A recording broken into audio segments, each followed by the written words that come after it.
Big news coming out of Smogon as they have changed the rules about Pokemon moving up a tier. Late in the generation of Pokemon, Pokemon will now not be allowed to move up a tier. For those of you who don't know, Pokemon tiers in competitive singles Pokemon are based on how often a Pokemon is used in that tier. If a Pokemon from a lower tier gets used enough in a higher tier, it moves up to that tier. These tier shifts happen every 3 months. Starting today, the last 2 tier shifts of a generation will not allow Pokemon to move up a tier, and this is because when a new generation starts, the tiers get locked and most energy is devoted towards the new games.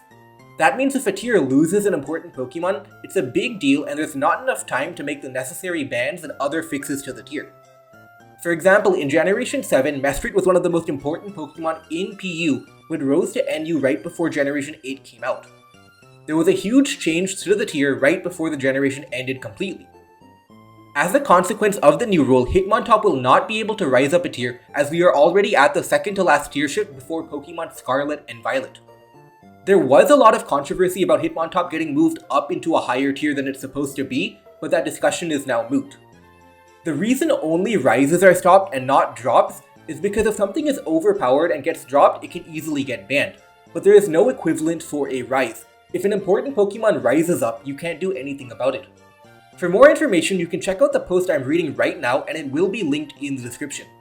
What do you think of the new rule? Let me know down in the comments below.